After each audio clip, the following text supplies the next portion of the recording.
Quando a morte bate à porta sem avisar, ela não leva só a pessoa que partiu. Leva também um pedaço de quem fica. Eu tinha apenas 13 anos quando perdi meu pai, e junto com ele, a sensação de que o mundo podia ser um lugar seguro. Olá, meus queridos. Aqui é a vovó Dora, com meus 76 anos bem vividos, falando diretamente do meu cantinho em Petrópolis, Rio de Janeiro. Essa cidade de clima ameno que me acolheu depois de tanta tempestade. Hoje vou compartilhar com vocês uma história que guardei dentro do peito por mais de 60 anos. Uma história de dor, mas também de superação. Antes de começar, tenho uma novidade para todos vocês que a equipe desse canal falou para avisar. Novamente, esse canal bateu uma marca histórica de 80 mil inscritos. Com isso, o sorteio de R$ 300 aumentou para R$ 500 e ainda dá tempo de participar. Para participar e ter chances de ganhar esses R$ 500 é muito fácil. Só basta se inscrever nesse canal, curtir esse vídeo e comentar seu nome, onde você mora e alguma informação sobre você. Pode ser qualquer coisa, o que você gosta de fazer, comer, quantos filhos tem e tudo mais. Agora, vamos começar. Nasci em 1949, numa cidadezinha chamada Três Corações, no sul de Minas Gerais. Um lugar onde todo mundo conhecia todo mundo, onde as fofocas corriam mais rápido que água de enxurrada e onde os segredos de família eram guardados a 7 chaves, enterrados no quintal de casa, junto com outras vergonhas que ninguém queria que viessem à tona. Meu pai, Jonas, era um homem que parecia ter sido talhado de um jeito diferente dos outros homens da cidade.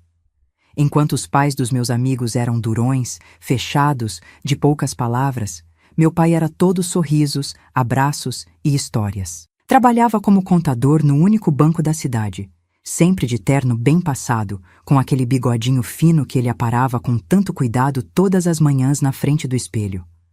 Dorinha, minha princesa, ele me chamava, mesmo quando eu já não era tão pequena assim. E eu adorava, viu? Adorava ser a princesa dele. Adorava quando ele chegava do trabalho e me rodava no ar. Mesmo que a mãe reclamasse que isso não era coisa de se fazer com uma menina que já estava ficando mocinha. Minha mãe, Cecília.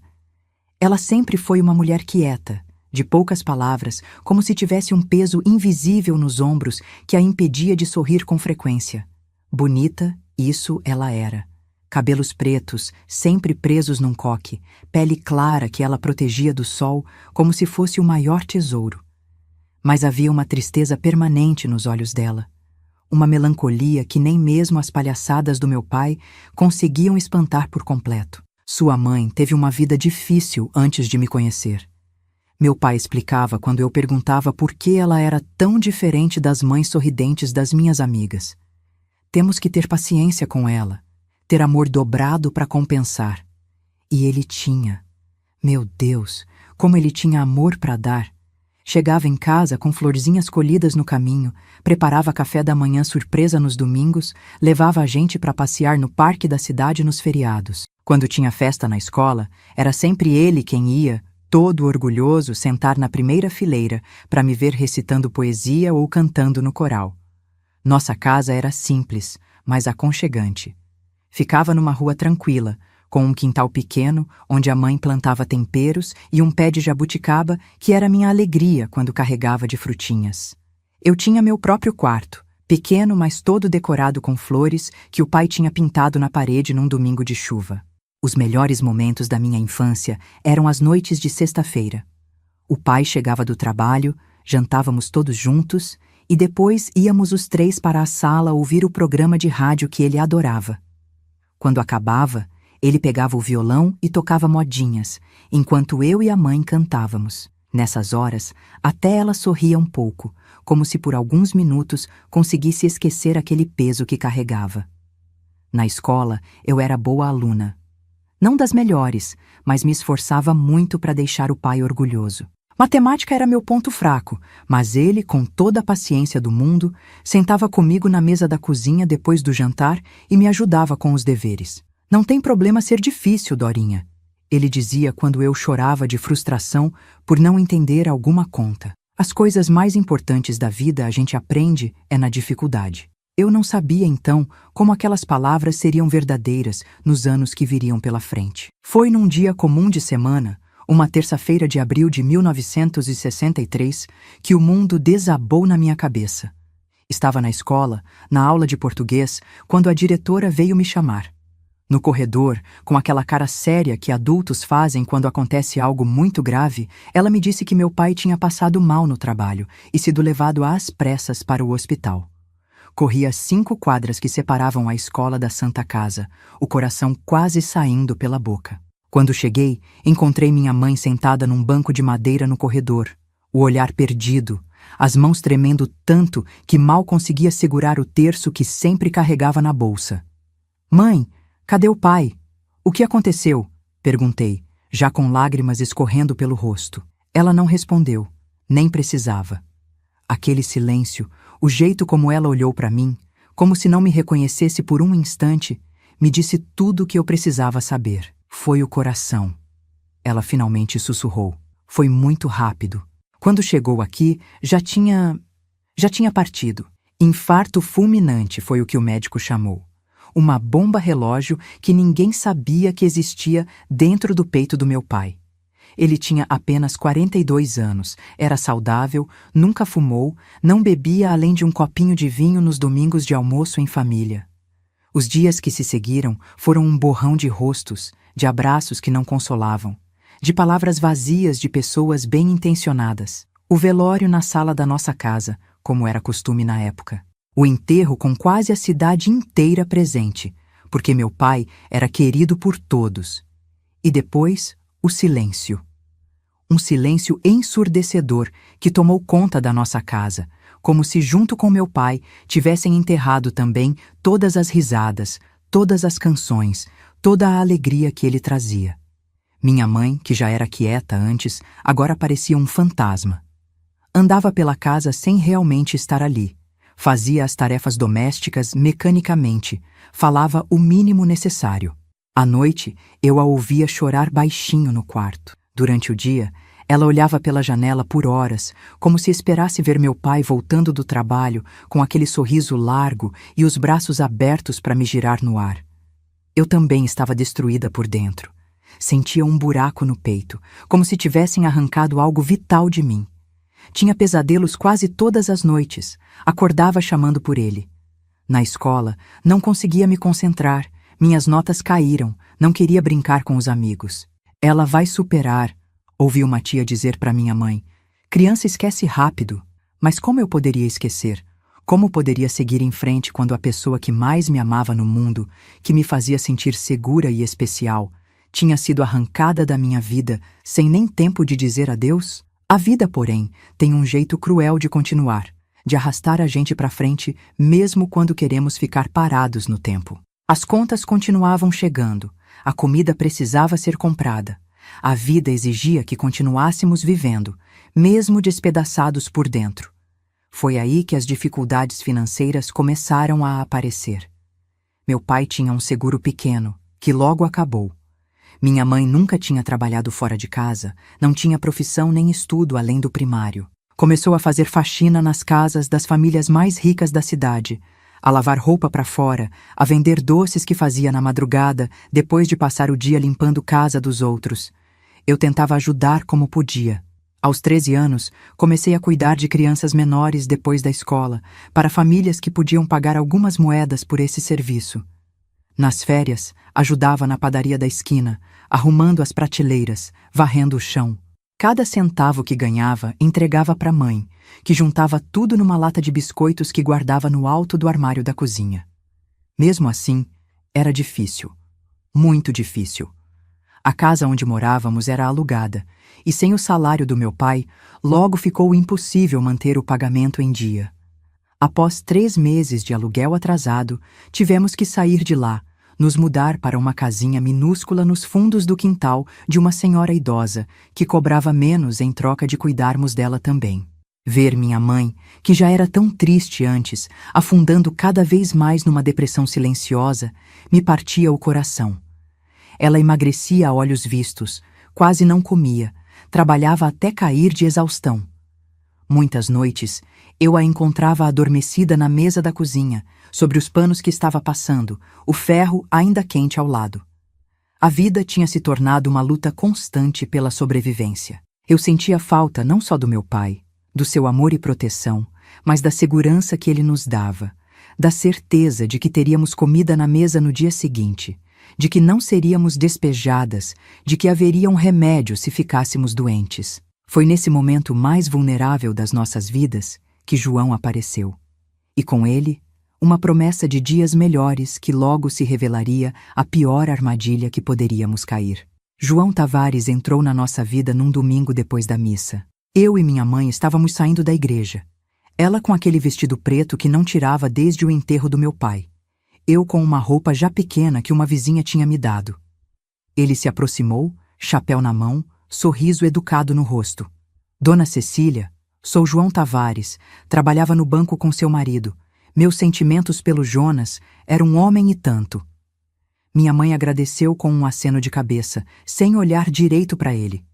Estava assim com todo mundo, distante, fechada no próprio luto. Mas João não desistiu fácil.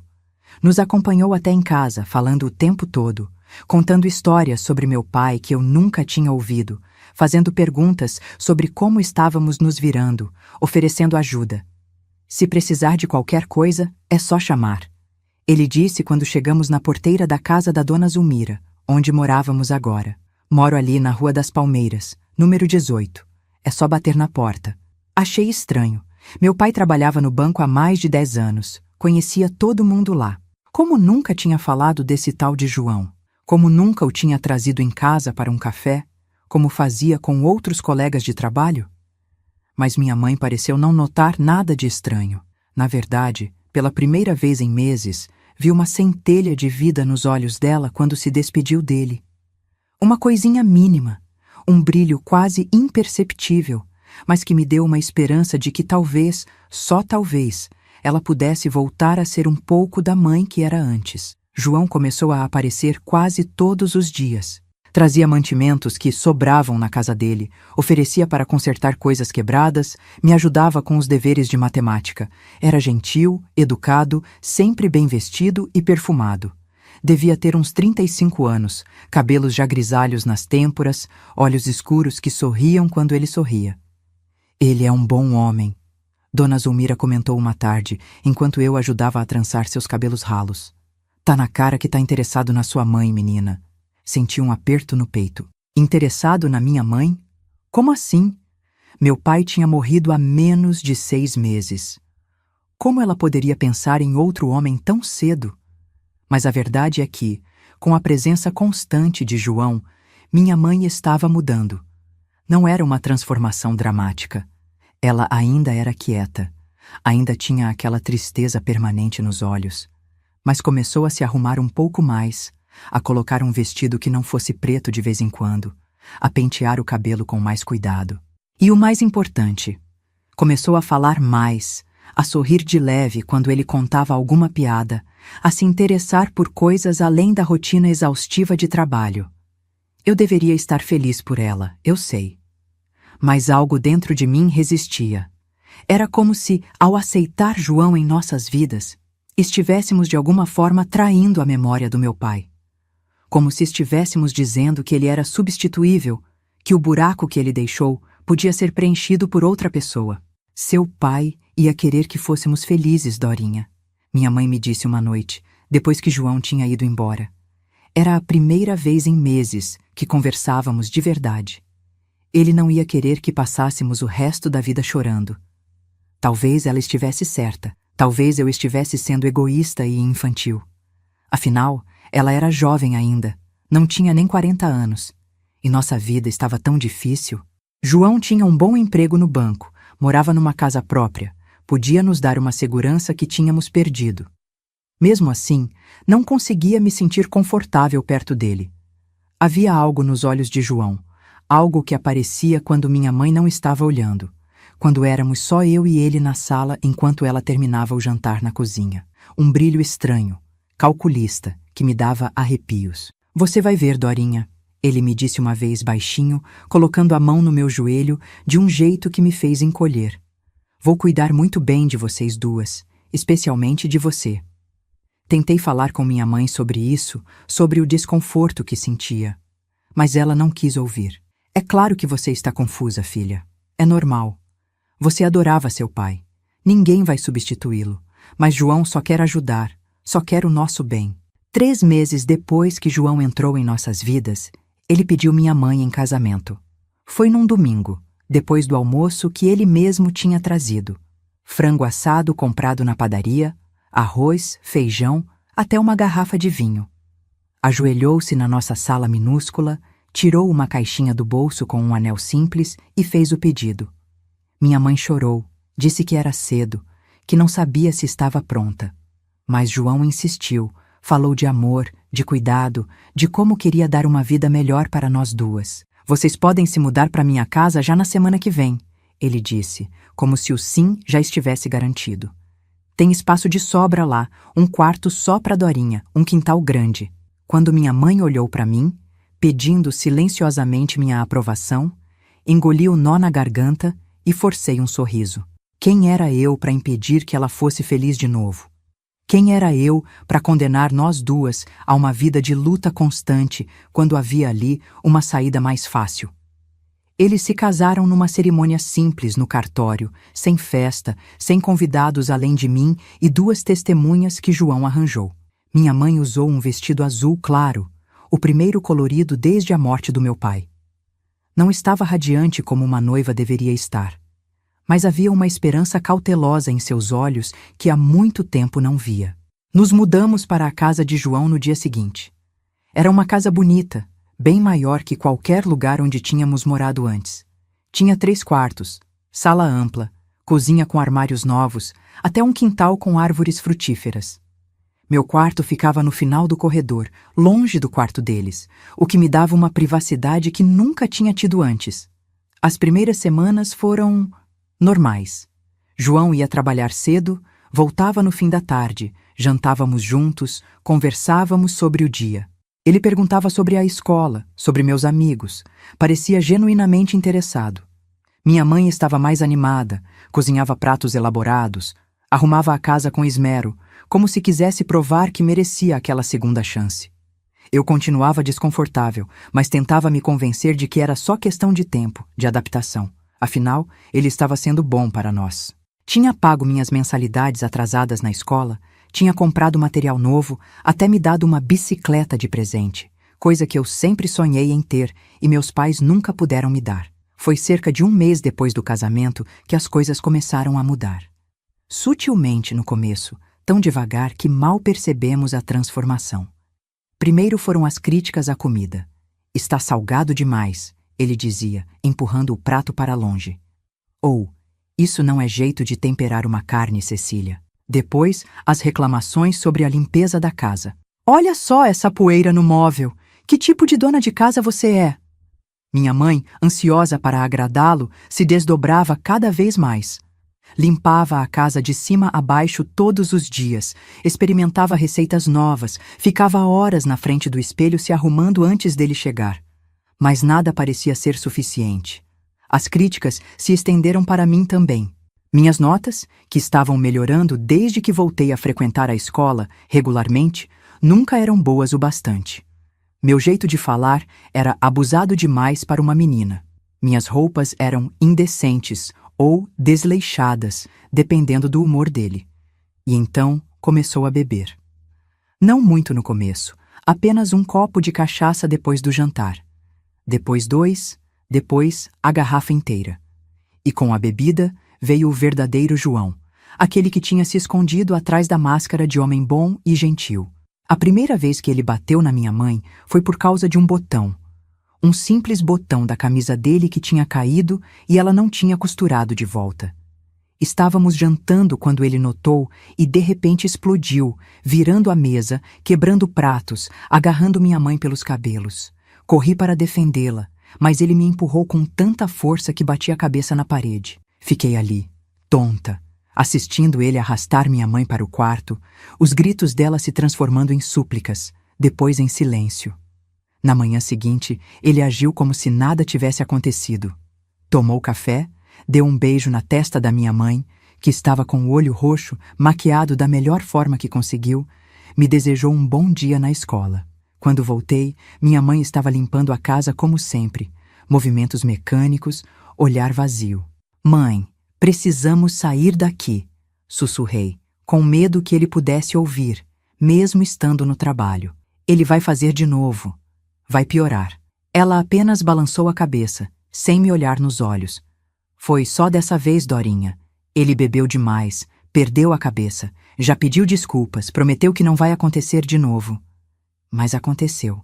Claro que aconteceu. Na semana seguinte, foi porque o jantar atrasou. Na outra, porque ele achou que ela estava olhando de um jeito atrevido para o carteiro. Sempre havia uma desculpa, uma razão para a violência.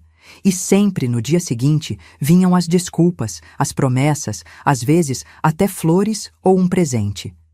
Minha mãe, que já era frágil antes, foi se quebrando cada vez mais. Aquela pequena chama de vida que tinha voltado aos olhos dela quando conheceu João foi se apagando, até que não restou nada além de medo e resignação. Quanto a mim, ele mantinha uma distância calculada. Criticava, humilhava com palavras, às vezes me empurrava ou dava um tapa, mas nada comparado ao que fazia com minha mãe. Eu era apenas a enteada irritante, a lembrança constante de que minha mãe teve uma vida antes dele.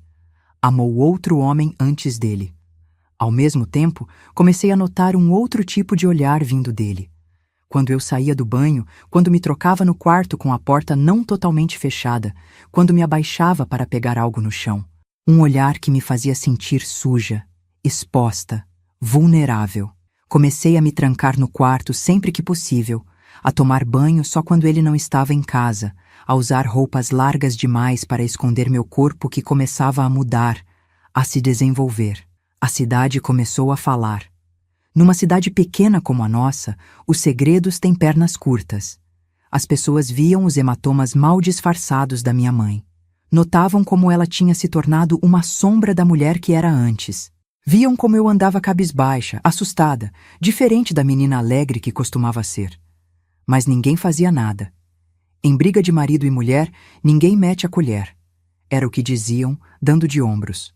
Como se fosse normal, aceitável, um homem espancar sua esposa dentro de casa, como se fosse apenas um assunto privado e não um crime. Até os professores na escola, que viam meus olhos inchados de tanto chorar, minhas notas caindo novamente, meu isolamento crescente, preferiam olhar para o outro lado.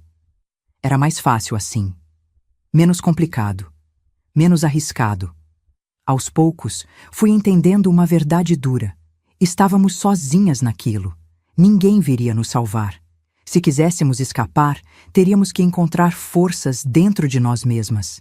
Tentei convencer minha mãe tantas vezes a irmos embora. Poderíamos voltar para a casa da dona Zulmira ou procurar parentes em outras cidades, recomeçar em qualquer lugar longe dele. Mas ela sempre encontrava desculpas. Não temos dinheiro, Dorinha. Para onde iríamos? Ele vai nos encontrar. Vai ser pior. Às vezes ele é bom para nós, você sabe. Todo casamento tem problemas, filha. A última desculpa era a que mais me enfurecia. Que tipo de problemas de casamento incluíam olhos roxos e costelas quebradas? Que tipo de marido fazia a esposa se trancar no banheiro, tremendo de medo, quando ouvia a porta da frente se abrindo? Aquele não era um casamento com problemas. Era uma prisão. Uma sentença de morte em câmera lenta. E então, quando completei 14 anos, aconteceu. O dia que mudou tudo, que me fez entender que precisava agir, e rápido, antes que fosse tarde demais. O dia em que João mostrou sua verdadeira face, não apenas para minha mãe, mas para mim também. Foi numa sexta-feira que tudo mudou. Lembro como se fosse hoje, cada detalhe gravado na minha memória como se tivesse acontecido ontem, não há mais de 6 décadas. Era dia de prova de matemática, minha matéria mais difícil. Tinha estudado muito, ficado acordada até tarde refazendo exercícios, mas mesmo assim, quando vi as questões na prova, minha mente simplesmente travou. O medo de decepcionar, a pressão que eu mesma me colocava, o terror de voltar para casa com uma nota baixa sabendo como João reagiria, tudo isso fez com que eu não conseguisse me concentrar. Entreguei a prova quase em branco. Saí da escola com um peso no peito, um pressentimento ruim que me acompanhou o caminho todo até em casa. Pensei em não voltar, em fugir para qualquer lugar, mas para onde iria uma menina de 14 anos, sem dinheiro, sem documentos, sem ninguém para ajudar? Cheguei em casa e minha mãe percebeu logo que algo estava errado. "O que foi, filha?" Ela perguntou baixinho, enquanto eu largava a mochila no canto da cozinha. "A prova de matemática", confessei, já com lágrimas nos olhos. "Não consegui fazer quase nada. Vou tirar uma nota péssima."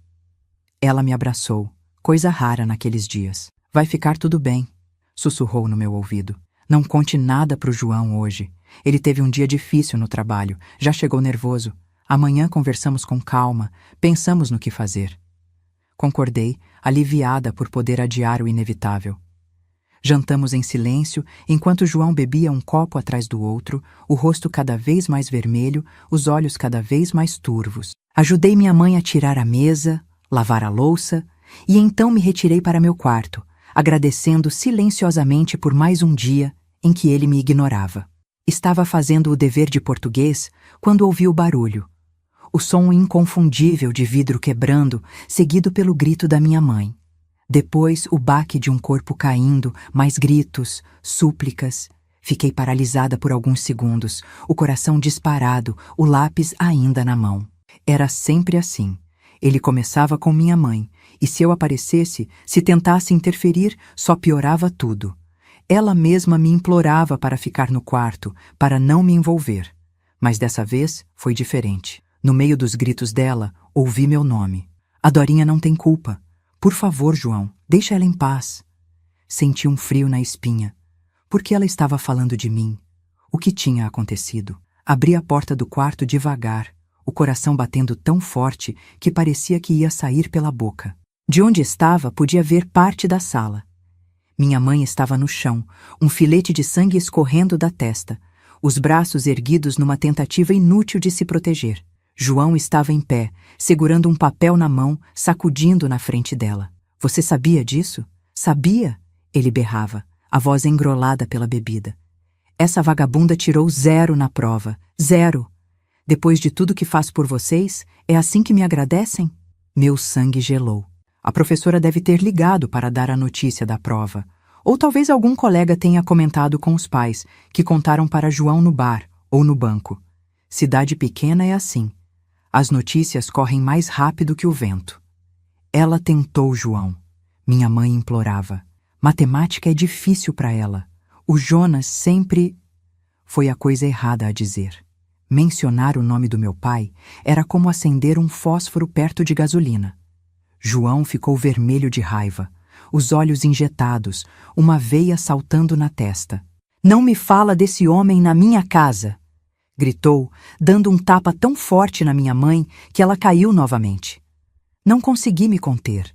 Saí correndo do meu esconderijo, me joguei na frente da minha mãe, enfrentando João pela primeira vez. "Deixa ela em paz. A culpa é minha, não dela." Por um momento ele pareceu surpreso com minha ousadia. Depois, um sorriso estranho se formou em seu rosto. Um sorriso que me fez arrepiar até a alma. "Ah, então a princesinha resolveu defender a mamãe? Muito bonito. Mas você tem razão, a culpa é sua mesmo. E sabe o que acontece com meninas desobedientes que tiram 0 nas provas?" Deu um passo na minha direção, cambaleando um pouco pela bebida. Instintivamente recuei. "João, por favor." Minha mãe tentou se levantar, agarrando a perna dele. "Ela é só uma criança." Ele a chutou para longe como se fosse um inseto irritante. "Uma criança? Olha bem para ela, Cecília. Já tá virando mulher. E precisa aprender a respeitar o homem da casa." O jeito como ele disse isso, o olhar que lançou para meu corpo, me fez sentir nua, exposta. Entendi naquele momento o que estava prestes a acontecer e o terror me paralisou. "Mãe", sussurrei, implorando com os olhos que ela fizesse algo, qualquer coisa. Ela olhou para mim, depois para João, e vi algo morrer nos olhos dela. Uma rendição completa, uma aceitação do inevitável. Abaixou a cabeça, incapaz de enfrentar o marido, incapaz de proteger a própria filha. "Vai para o seu quarto, Cecília", João ordenou. Eu vou dar uma lição nessa menina que ela nunca vai esquecer. Para meu horror absoluto, minha mãe obedeceu. Levantou-se com dificuldade, me lançou um último olhar, um olhar que pedia perdão, mas que não oferecia ajuda, e saiu da sala, fechando a porta do quarto atrás de si. Foi naquele momento que entendi. Estava completamente sozinha. A pessoa que deveria me proteger a todo custo tinha escolhido se proteger primeiro. Por medo, por covardia, por anos de abuso que tinham quebrado algo fundamental dentro dela. O que aconteceu nas horas seguintes é algo que ainda me custa falar, mesmo depois de tantas décadas. A dor física foi terrível, claro, mas pior ainda foi a dor da traição. A compreensão de que minha própria mãe tinha me abandonado no momento em que mais precisei dela. João me violentou naquela noite. Não uma, mas várias vezes. Usou meu corpo como se fosse uma coisa, um objeto para descarregar sua raiva, sua frustração, seus desejos doentios. E durante todo o tempo, do outro lado da parede, minha mãe permaneceu em silêncio, sabendo o que estava acontecendo, ouvindo meus gritos, minhas súplicas e escolhendo não fazer nada. Quando finalmente acabou, quando ele caiu num sono pesado, embriagado pelo álcool e pelo próprio ato monstruoso, me arrastei para o banheiro. Liguei o chuveiro e me sentei no piso frio, deixando a água escorrer pelo meu corpo machucado, como se pudesse limpar não apenas o sangue e o suor, mas também a vergonha, o nojo, o desespero. Fiquei ali não sei quanto tempo. Minutos? Horas? O tempo tinha perdido o sentido. Só sei que em algum momento, com a água já fria, tomei uma decisão. Não passaria mais uma noite naquela casa. Preferia morrer na rua a esperar que ele decidisse me usar novamente. Me vesti com dificuldade, escolhendo roupas largas que escondessem os hematomas, que não chamassem atenção. Peguei a mochila da escola, esvaziei os livros e coloquei o pouco que tinha de valor.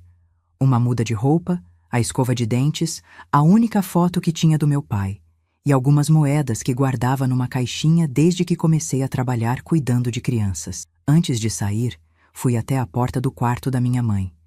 Hesitei, a mão na maçaneta. Parte de mim queria entrar, acordá-la, implorar uma última vez que viesse comigo, que escolhesse sua filha em vez do monstro com quem tinha se casado.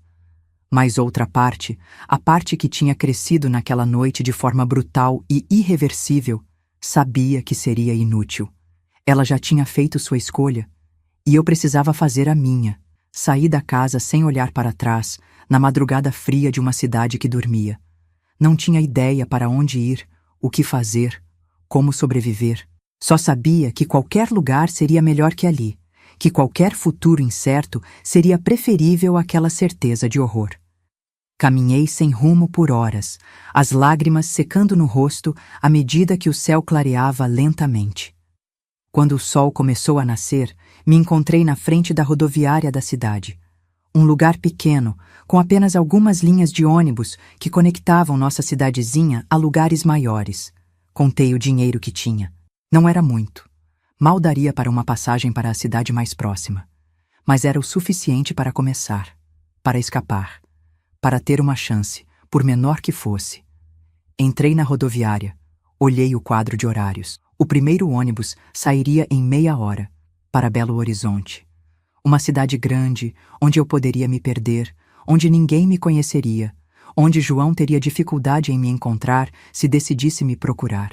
Comprei a passagem com as mãos tremendo, temendo o tempo todo que alguém me reconhecesse, que perguntasse por que uma menina de 14 anos estava sozinha na rodoviária, ao amanhecer, com uma mochila escolar e olhos inchados de tanto chorar. Mas ninguém perguntou. Ninguém se importou. Assim como ninguém tinha se importado com os sinais óbvios de abuso em nossa casa por meses. A indiferença que antes me ferira agora era minha aliada.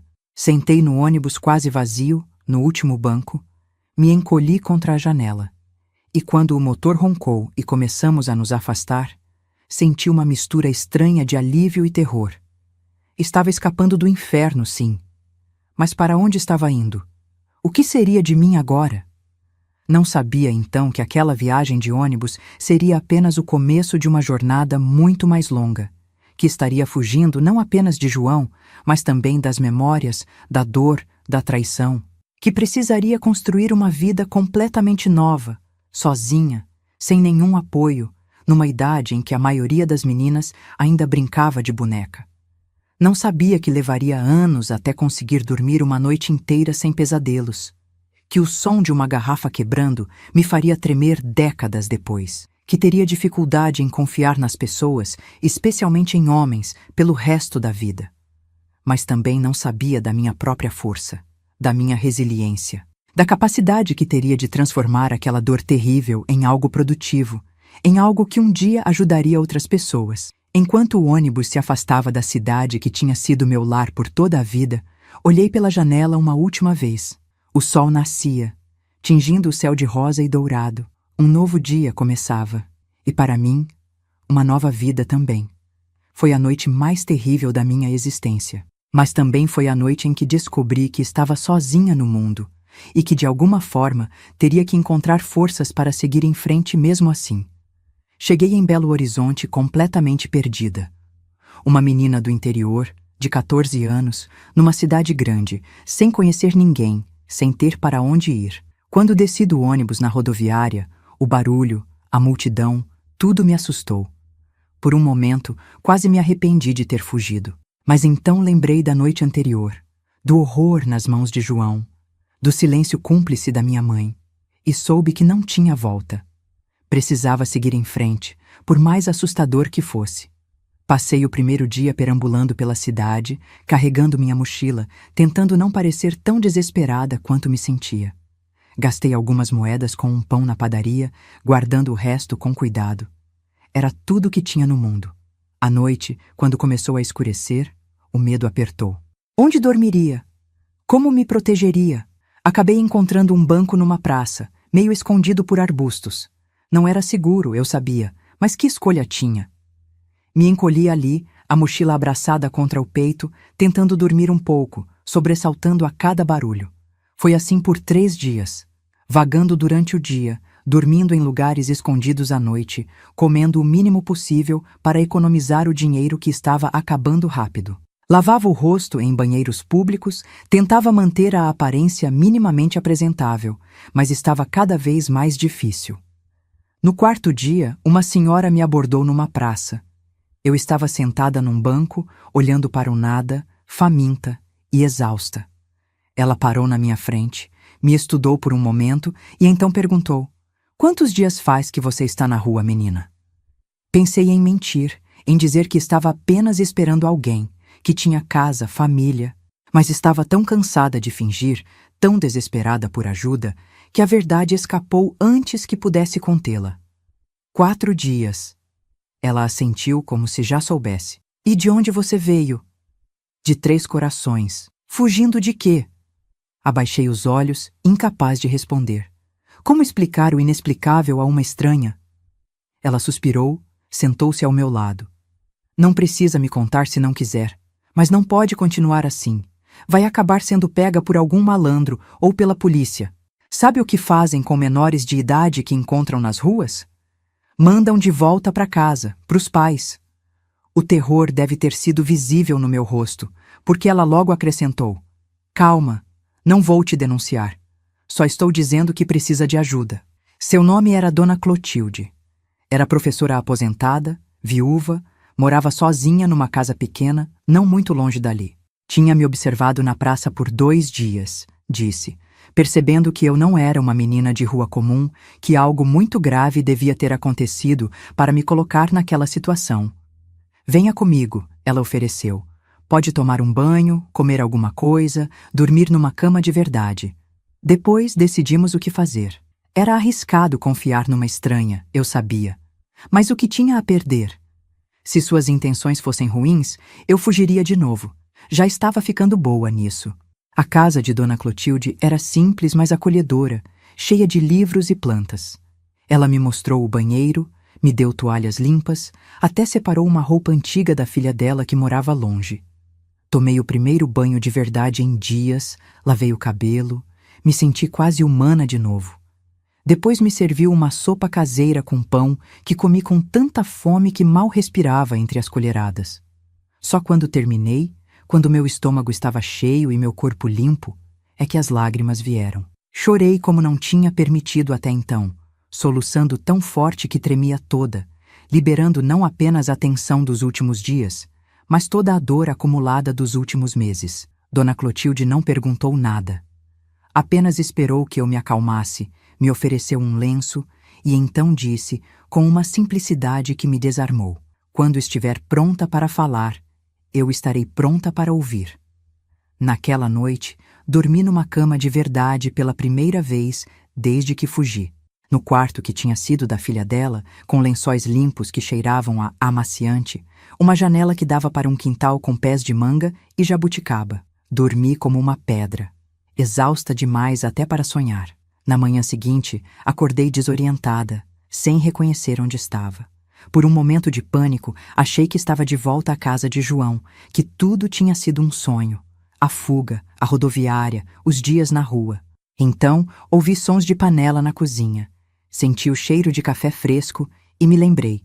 Estava na casa de Dona Clotilde. Estava segura, por enquanto. Durante o café da manhã, ela não insistiu em perguntas.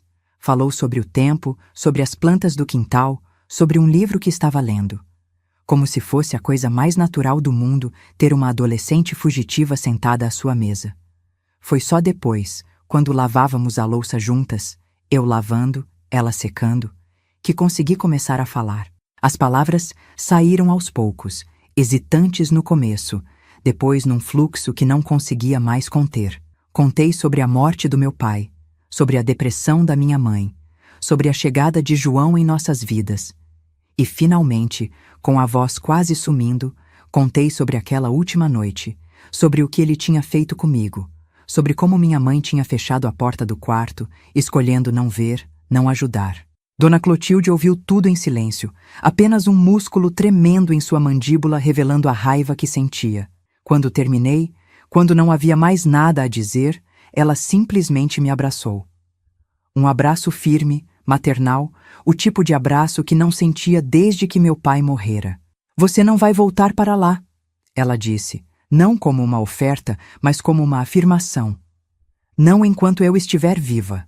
Nos dias que se seguiram, Dona Clotilde e eu estabelecemos uma rotina.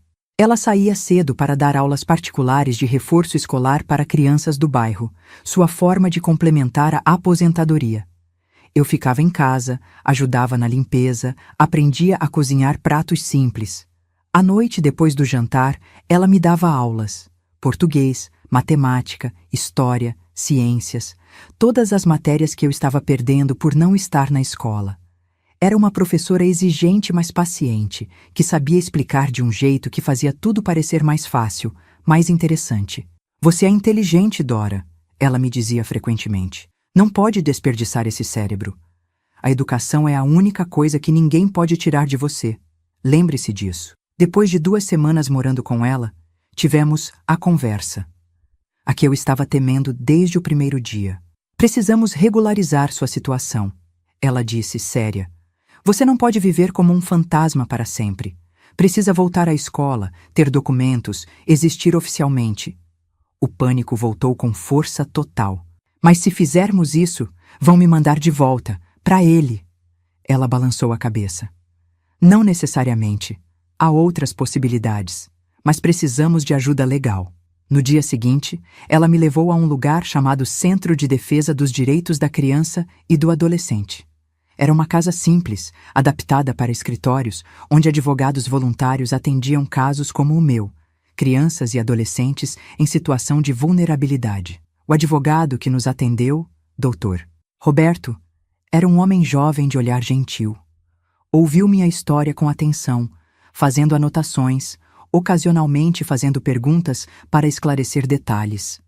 Quando terminei, respirou fundo e explicou nossas opções. O ideal seria entrar com uma denúncia formal contra seu padrasto. Com base no que você relatou, há elementos suficientes para um processo criminal por estupro de vulnerável, além de todos os abusos físicos anteriores. Engoli em seco. A ideia de enfrentar João num tribunal, de ter que olhar para ele de novo, me aterrorizava. Mas, continuou o Dr. Roberto, percebendo meu desconforto, Entendo que isso pode ser muito difícil para você agora. O que precisamos, no mínimo, é garantir que você não seja obrigada a voltar para aquela casa. Ele explicou que faríamos um pedido de emancipação especial. Normalmente, a emancipação só era concedida a partir dos 16 anos e em circunstâncias específicas.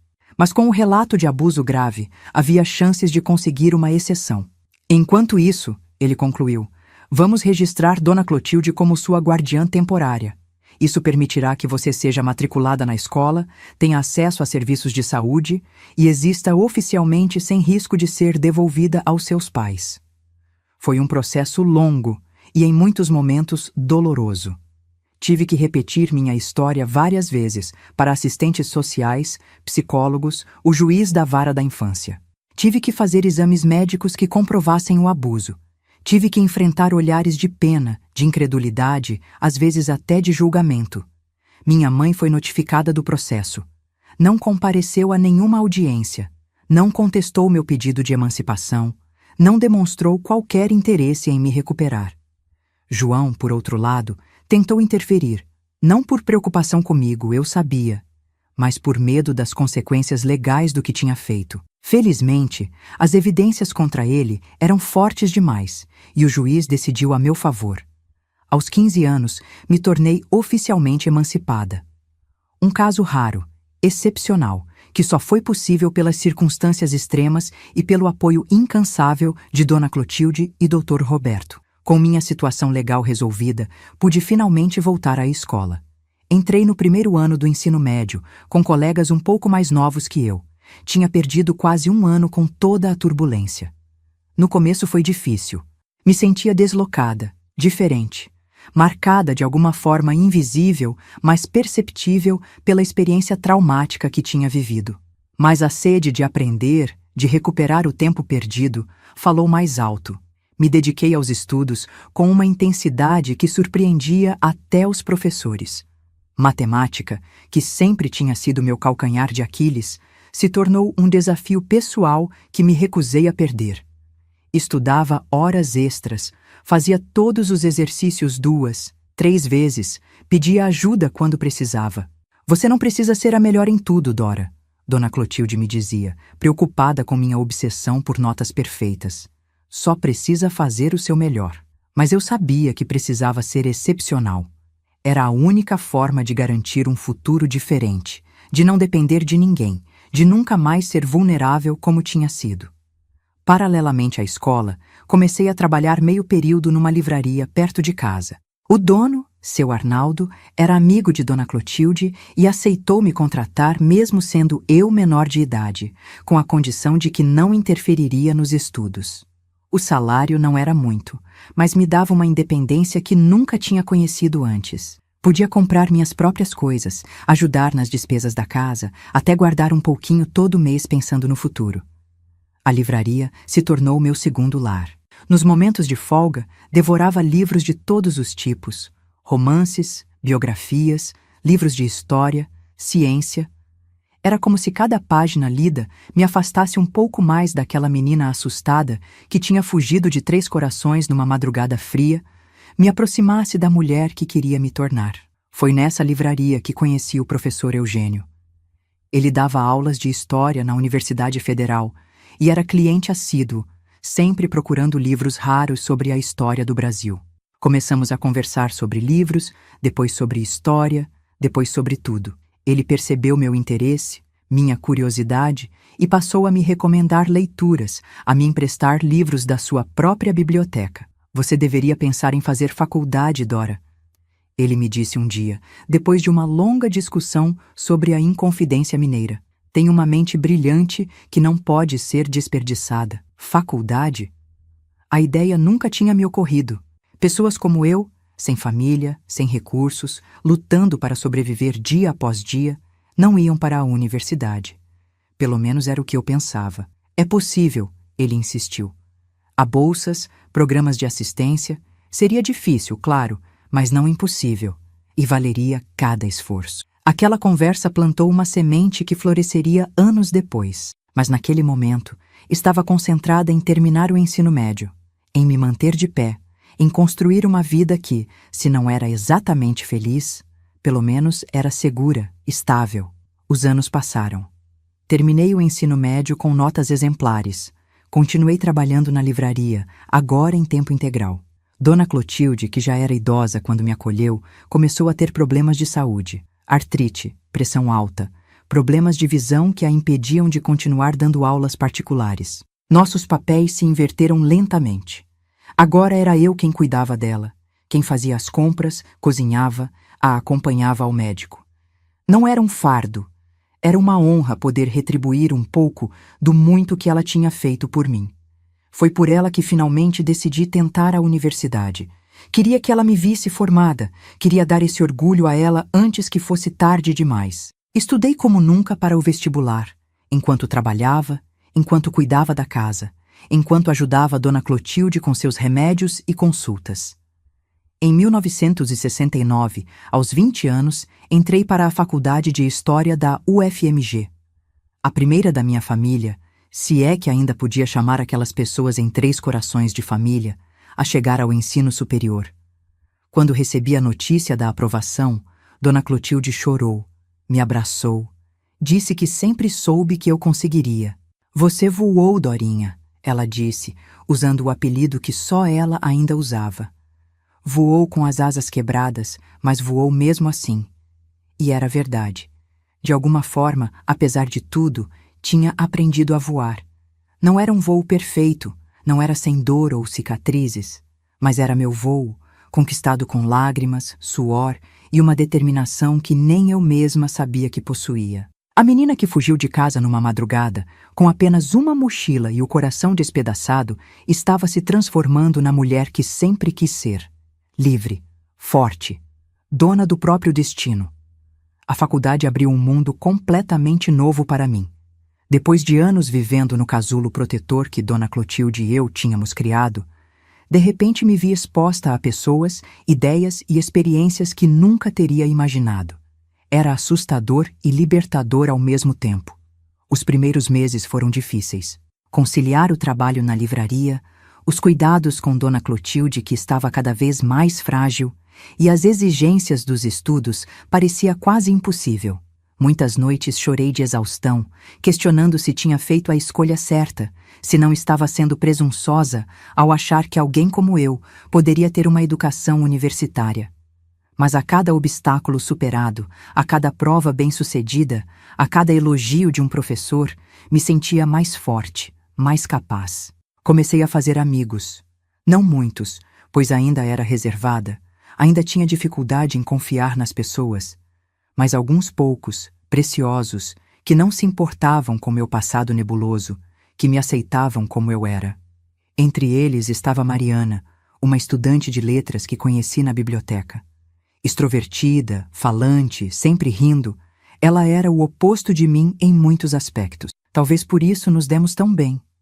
Ela me puxava para fora da minha concha.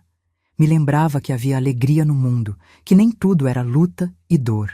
Foi Mariana quem me convenceu a ir à minha primeira festa universitária. Relutei, inventei 1000 desculpas, mas ela insistiu tanto que acabei cedendo, mais para calá-la do que por vontade própria. "Você vai gostar, Dora, prometo", ela garantiu. "E se não gostar, a gente vai embora na hora. Só quero que você viva um pouco, respire, conheça gente nova." A festa era numa república estudantil perto do campus. Música alta, luzes coloridas, jovens rindo, dançando, bebendo, namorando. Um ambiente completamente estranho para mim, que tinha passado os últimos anos entre livros e responsabilidades. Fiquei num canto, segurando um copo de refrigerante, observando aquele mundo estranho e um pouco intimidador. Foi quando ele se aproximou. Alto, magro, cabelos castanhos caindo sobre os olhos, um sorriso tímido que não combinava com a altura imponente. "Primeira vez numa festa da República?" ele perguntou, e quando assenti, acrescentou: "Também não sou muito fã. Vim porque meu colega de quarto é o aniversariante e insistiu." Seu nome era Paulo, estudante de engenharia, no 3º ano. Conversamos por horas naquela noite, primeiro na festa, depois numa lanchonete aberta até tarde, finalmente caminhando pelo campus deserto sob o céu estrelado. Falamos de livros, de música, de sonhos para o futuro. Ele não me perguntou sobre meu passado e não ofereci contar. Era como se tivéssemos feito um acordo silencioso de que o que importava era quem éramos naquele momento, não o que havia ficado para trás. Quando nos despedimos, já quase amanhecendo, ele pediu meu telefone. Dei o número da livraria, o único que tinha. Achei que nunca ligaria. Rapazes como ele, inteligentes, bonitos, de boa família, não se interessavam por garotas complicadas como eu, mas ele ligou. No dia seguinte, e no outro, e no outro. Começamos a nos encontrar após as aulas, a estudar juntos na biblioteca, a passear pelo parque nos fins de semana. Era uma amizade, eu dizia a mim mesma. Nada mais que isso. Não podia ser mais que isso. Afinal, o que sabia eu de relacionamentos? A única referência que tinha era o casamento doentio da minha mãe com João, e antes disso, os poucos anos com meu pai, idealizados pela memória de uma criança. Como poderia confiar em um homem, qualquer homem, depois do que tinha passado? Paulo respeitou meus limites, meus silêncios, meus recuos. Nunca pressionou, nunca exigiu mais do que eu podia dar. Quando finalmente contei a ele sobre meu passado, não tudo, apenas o suficiente para que entendesse minhas cicatrizes, ele apenas segurou minha mão e disse: "Obrigado por confiar em mim o suficiente para compartilhar isso." Foi nesse momento que percebi. Estava me apaixonando. E isso me aterrorizava. "Você merece ser feliz, Dora", Dona Clotilde me disse quando confessei meu medo. "Não deixe que aquele monstro continue controlando sua vida mesmo à distância. Isso seria dar a ele uma vitória que ele não merece." Ela tinha razão, eu sabia. Mas era mais fácil falar que fazer. O medo tinha raízes profundas, entrelaçadas com cada parte do meu ser. Não era algo que poderia simplesmente arrancar e jogar fora. Paulo entendeu isso melhor do que eu mesma. Com paciência infinita, foi desfazendo nó por nó dos meus traumas, me mostrando que nem todos os homens eram como João, que amor verdadeiro não machucava, não humilhava, não destruía. Nosso primeiro beijo aconteceu quase 6 meses depois que nos conhecemos. Estávamos sentados no gramado do campus, estudando para as provas finais. De repente, ele fechou o livro, olhou para mim com aqueles olhos gentis e perguntou se podia me beijar. O simples fato de ter pedido, de ter esperado minha permissão, já mostrava o abismo que o separava de João. "Sim", respondi, e foi como se uma comporta se abrisse dentro de mim. Não apenas para o amor, mas para a possibilidade de uma vida além da sobrevivência, além da luta constante, além do medo. Nos formamos em 1973, eu em História, ele em Engenharia. Dona Clotilde, já bastante debilitada, fez questão de ir à cerimônia. Sentada na primeira fila, usando seu melhor vestido, aplaudiu com lágrimas nos olhos quando recebi meu diploma. "Estou tão orgulhosa de você, minha filha", ela disse depois, e ninguém questionou o "minha filha", porque era exatamente o que eu era. Não de sangue, mas de coração. Paulo recebeu uma proposta de emprego em Petrópolis, no Rio de Janeiro. Uma empresa de engenharia que estava crescendo, um salário bom, perspectivas de futuro. Ele me pediu para ir com ele. Não como amiga, não como namorada, mas como esposa.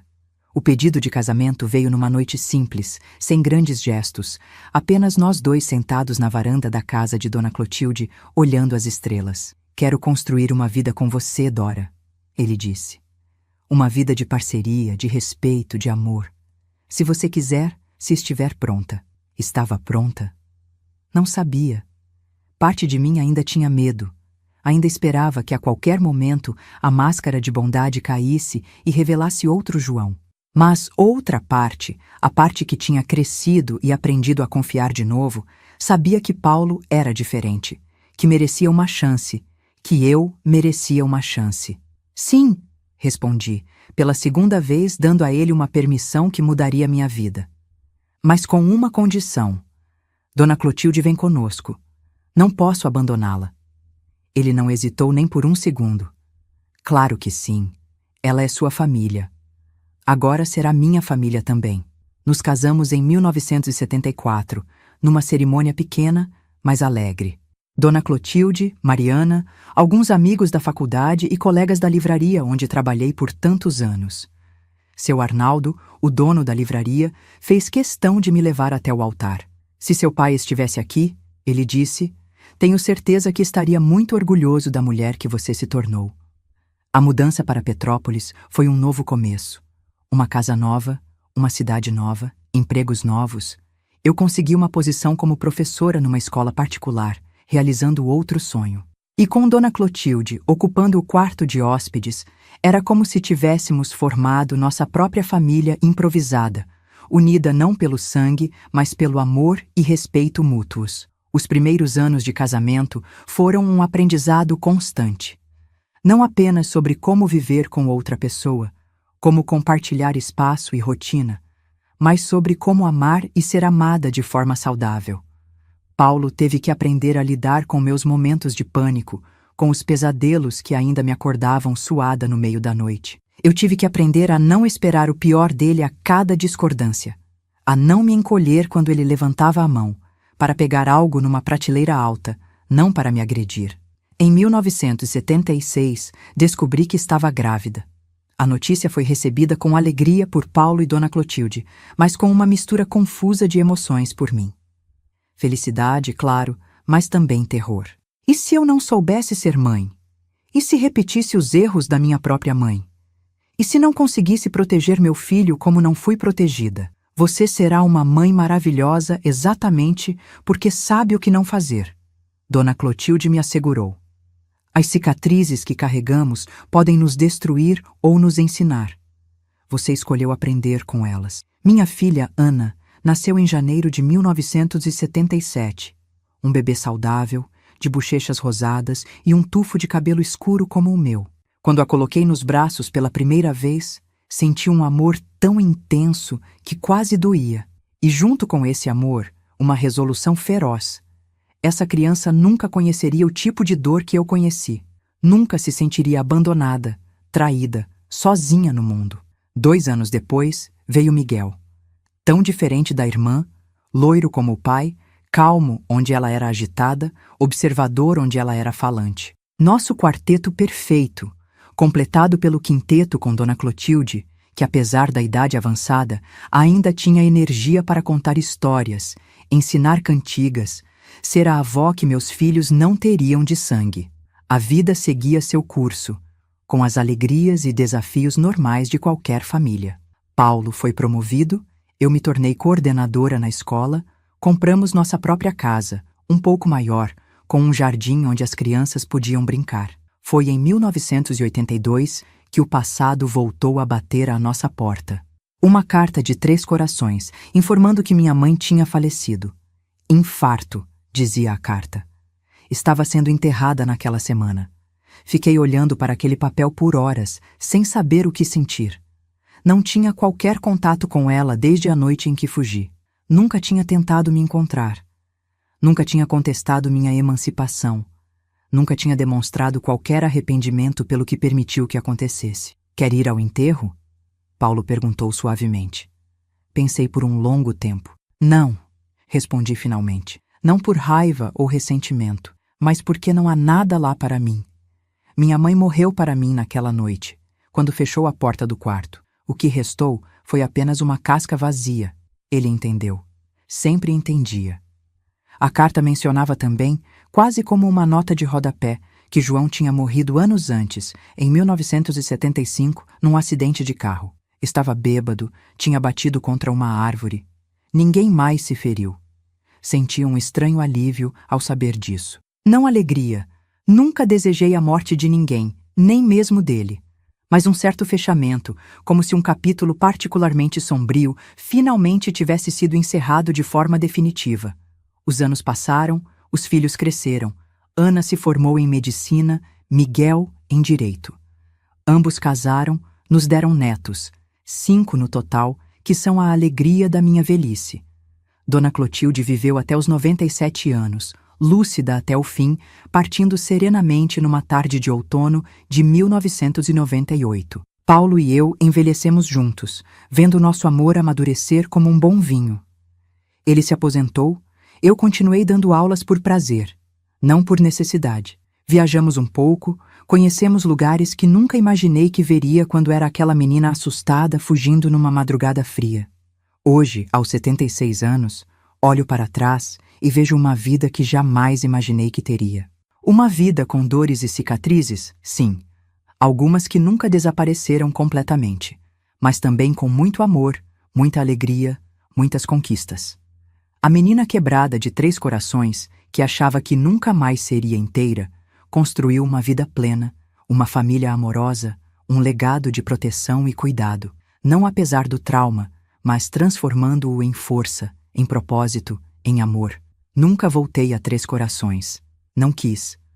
Algumas pontes não precisam ser reconstruídas, mas perdoei.